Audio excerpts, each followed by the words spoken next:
Senhor Então, eterno do aí que tem universo. uma coisa interessante. A palavra El ou Elohim, elas estão interrelacionadas. El é uma palavra que quer dizer Deus, mas com o sentido de força e de poder. E Elohim também. Elohim é uma palavra curiosa. Mas o El é um sufixo, como é, por Não. exemplo, de nome de anjo aqui? É Não. uma maneira, vamos dizer, mais simplificada de falar sobre divindade. Havia um Deus no panteão cananeu que é chamado de El. Tá? Só El. Mas a Era o ideia pai de Baal, inclusive. é a ideia de divindade. Isso é uma coisa interessante. Os mais críticos vão fazer isso, dizer, olha, o nome sagrado de Deus vem de uma tradição, o nome Elohim vem de outra tradição, e eles aparecem unidos, um está ligado mais ao Reino do Norte, outro está mais ligado ao Reino do Sul, e aparecem ali. Na verdade, os dois estão fazendo referência a um Deus percebido na sua proximidade, na sua relação de aliança, né, que é exatamente o nome sagrado, e Elohim é um termo genérico. Então, se você pegar pessoas muito críticas, vão dizer, na verdade, esse Deus de Israel era um Deus lá dos midianitas, que eles pegaram lá no deserto. E a falta de entendimento dessa realidade é que o pessoal tem que entender que o povo de Israel não caiu das nuvens, não veio de uma realidade metafísica. Abraão veio da Mesopotâmia, então é claro que tem elementos na cultura israelita antiga que tem semelhança, que tem relação, porque nós estamos no mundo semítico. E o fato de você ter culturas que parece que ter alguma coisa semelhante aos israelitas, você pode argumentar pro lado que você quiser. Se você for um crítico cético, você vai dizer, tá vendo? O israelita não tem nada dele, ele pegou dos outros. Ou você pode dizer, não, mas tá vendo como Deus estava preparando a coisa para trazer a revelação completa? Então há elementos no Antigo Oriente Próximo que apontam para uma realidade que vai se manifestar em plenitude no contexto de Israel na Bíblia. Porque Deus não é um Deus exclusivamente israelita, ele é o Deus de toda a terra. Então, o que a gente vai perceber?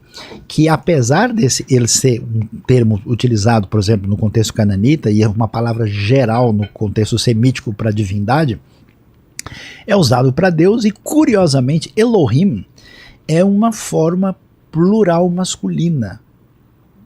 A terminação im no hebraico é plural masculino. Agora, significa deuses? Então, Deus é como lápis. Lápis é plural ou singular? Férias. Pires.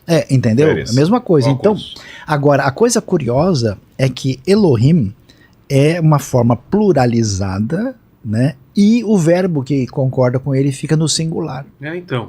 Vaiomer, como dizer, o deuses. É Vaiomer Elohim, por exemplo, em grego. Disse Deus. E disse Deus. Se eu for pegar o pé da letra, você disseram os deuses. Mas não é. Mas não é, disse. Mas então, Bara Elohim, criou Deus. Mas quando são deuses, o verbo fica no plural. Entendi. Entendeu? Então você tem, por exemplo, Elohim Acherim, né, outros deuses. Aí aparece a forma dessa maneira. Então a coisa curiosa, e aí você tem uma discussão. Mas o que a gente entende por isso? Você tem uma discussão enorme nessa história, porque a gramática hebraica, né, mais aprofundada, ela permite o que a gente chama de uma série de interpretações do uso do plural. Você tem um plural, por exemplo, que é um plural de grandeza, magnificente, né? Então, um plural intensivo. Quando você escreve assim, atenciosamente, né, nós escrevemos, e você está dizendo isso. Esse plural do português não é um plural literal.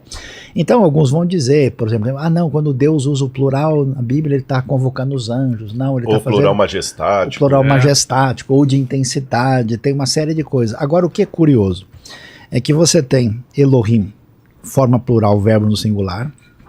Você tem Deus dizendo, façamos o homem à nossa imagem e à nossa semelhança. Você tem Isaías capítulo 6, isso é Gênesis 1, 26. Você tem Isaías capítulo 6, Deus dizendo, né, ali, e ele pergunta para Isaías, quem há de ir por nós? Aí Isaías responde, eis aqui. Então Deus chama a si mesmo de nós, e até Gênesis 3, 22, agora o homem é como um de nós, conhecendo o bem e o mal.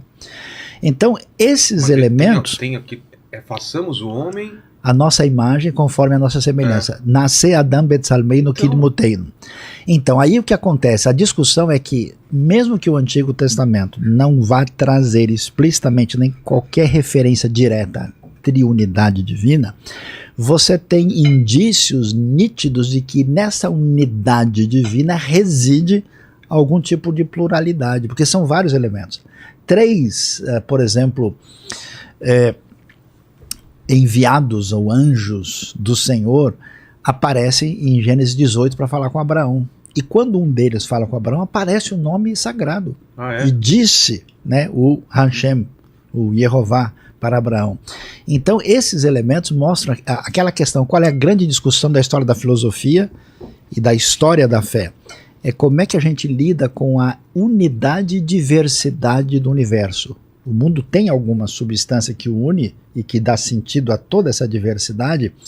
O que acontece? Somente no Deus revelado, na tradição completa de Antigo e Novo Testamento, você tem um ser divino que ao mesmo tempo é um e diverso. Nesse mistério de uma unidade de ser que subsiste em 3 pessoas distintas. Então é muito interessante. Então, mesmo o Antigo Testamento não tendo isso, a coisa caminha nessa revelação plena no Novo Testamento. Por isso que Mateus termina o livro dizendo, batizando em nome do Pai, do Filho e do Espírito Santo.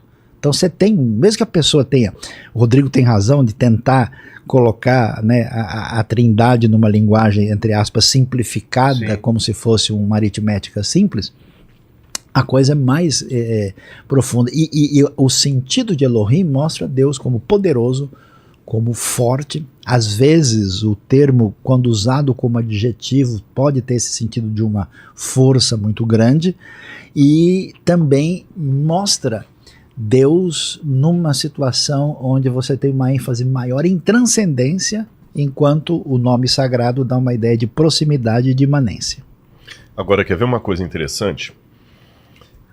Quando a gente vai para Gênesis capítulo 1, por isso que eu gosto quando essa questão dos 72 nomes são mais entendidos como títulos reveladores de Deus.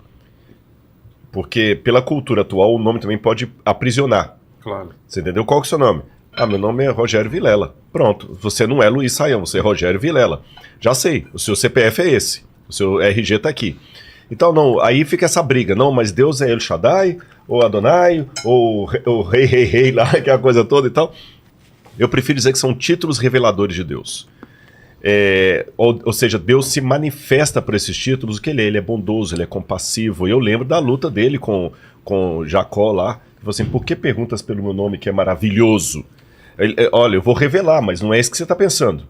Aí tem uma coisa curiosa aqui, eu até não sei se o Saião vai concordar comigo, vai discordar. No Gênesis capítulo 1, versículo 1, nós temos um problema gramatical aqui, que para mim só pode ser explicado se eu entender o nome próprio de Deus revelado aqui no capítulo 1, versículo 1. Porque no Gênesis capítulo 1, versículo 1 está assim, Bereshit bara Elohim.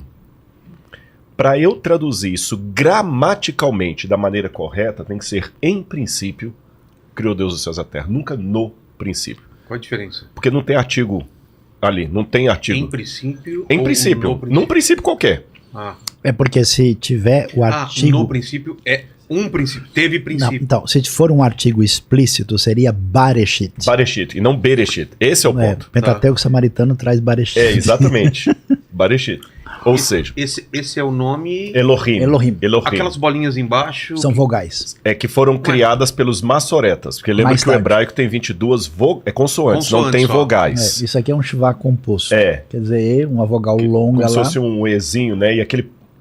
lá em cima, o role, que seria como se fosse a letra O. E tem o Hiregadol faltando um pontinho embaixo. Ô, Leni, se eles estiverem inventando tudo isso, cara, eu tô acreditando. Não tem como provar. Eu tô acreditando